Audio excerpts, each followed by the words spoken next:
2021年度世界のベストレストラン50位から41位を見ていきたいと思います。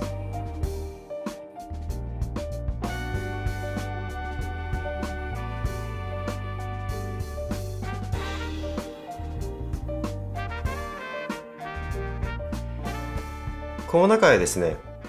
注目すべきお店としてはいくつかあるんですけども、まず50位に入ったウォルフガットですね。こちら、ニューエントリーということだと思うんですけども、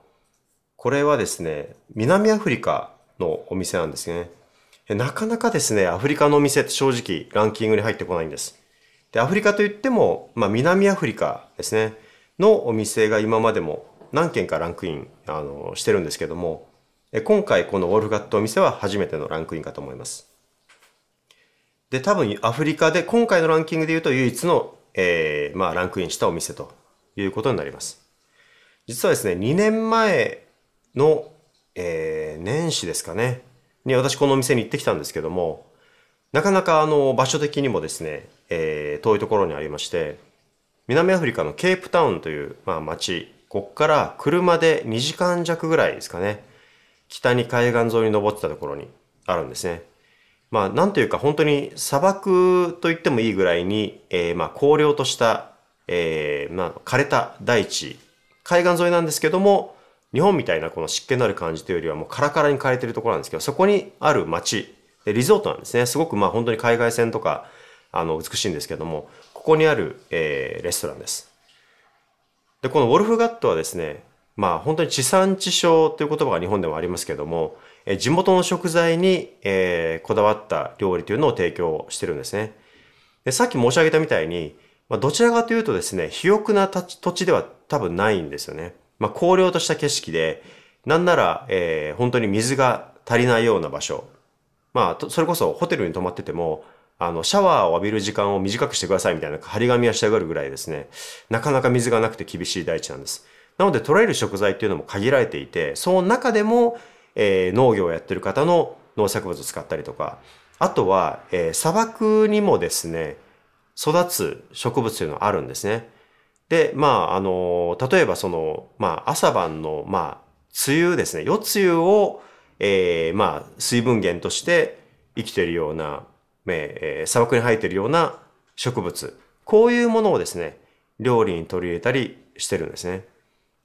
で、海が、当然海辺の町なんですけども、じゃあ魚介が豊富かというと、必ずしもそうではないんですね。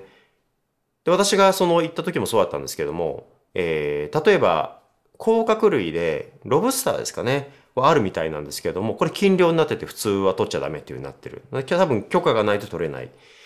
もしくは取っちゃダメ。で、あと魚もですね、じゃあ地元の町で取れるかというと、そうでもなくてですね、結構本当に100キロ以上離れたところにようやく漁港があって、そこで取ったサステナブルな形で取られた魚介を使っているというような形になっています。多分ですね、僕の想像なんですけども、日本と違って、川がそこら中にあってですね、そこで山の養分が流れ込んでっていう、その海もそんなに肥沃ではないというところで、地産地消って簡単に言ってもですね、これなかなか本当に難しい土地で、それにトライしているというお店です。で、もともとこのお店を僕は知ったきっかけが、ワールドレストランアワーズっていうのが2、3年前ですかね、に一度開催されて、で、そこで、取り上げられていたお店なんですね。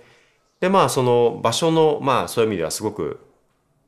遠さというのもあって、で、面白いなと思ったので、南アフリカへ行った時に訪れたんですけども、本当にこういう地元の食材ですね、必ずしも、土壌が豊かじゃないところでもですね、地元の食材を使って、地元の風土、テロワールを表現するということをやっているお店として、すごく、面白いことをやっていて、注目されているというお店かなというふうに思います。続いてはですね、そうですね、45位に、これも新しくランクインしたお店だと思うんですけども、ノーベルハート&シュムッツィグっていうんですかね。ちょっと僕ドイツ語できないんで発音がわからないんですけども、これはベルリンのお店になります。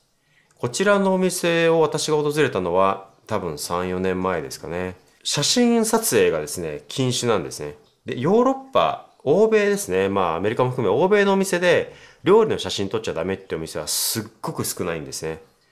ほぼ、本当に 1% もないぐらい珍しいんですけども、こちらのお店は撮影ができないということで、私も写真は撮りませんでした。こちらのお店もですね、先ほどのお店と同じように、地元の食材と地産地消ということにこだわっています。ドイツのですね、ベルリンにあるお店なんですけども、ドイツでファインダイニングというと、どちらかというと、ドイツ料理というよりは、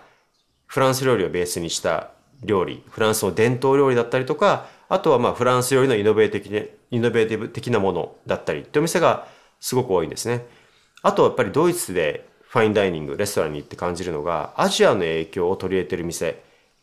特にその日本だったりとか中国だったりとかってお店がすごく多いと。あとはもう本当にアジア以外も含め中東だったりとかいろんな世界の要素を盛り込んでいる料理がファインダイニングとしてドイツで非常にポピュラーであると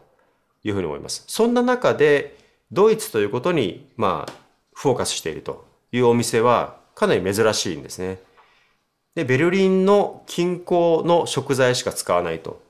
いうふうにこのお店はかなりそういう意味では自分自身の手足を縛るような形で制限を加えてまして、なので必ずしもですね、そのドイツという土地柄から言って、こちらもなかなか食材が豊かに手に入るわけではないと。ただある食材をいかに美味しくするかと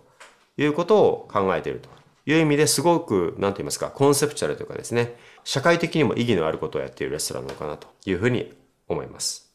あとはですね、新しいお店で挙げますと、43位のアトミックス。こちらはですね、韓国料理のイノベーティブというか、韓国人シェフによるイノベーティブレストランということになっています。韓国でイノベーティブというとですね、もともとやっぱりその世界のレストランシーンで注目されたのが、ジョンシクというお店でして、でこちらは韓国のソウルと、あとニューヨークに2店舗あるんですね。このジョンシクの、ニューヨーク店の、ヘッドシェフだった、方が独立して、ご夫婦でオープンしたのはこのアトミックスというお店になります。私も一度伺ったことがありまして、で、こういういろんなアワードでお会いするので、面識のある方々なんですけども、やっぱりその韓国の伝統料理を、ある程度踏まえつつも、イノベーティブに現代的に、プレゼンテーションしているという意味で、すごく新しいコンセプトなのかなというふうに思います。ここ多分ですね、3年ぐらいですかね。僕が見てる限り、アメリカでその韓国料理だったりとか、韓国の要素を取り入れたイノベーティブというのがすごく流行ってまして、注目されているという現状があるのかなと思います。その中でも、一番その洗練されたイノベーティブな料理を提供するお店ということで、今回43位にランクインしているというふうに思います。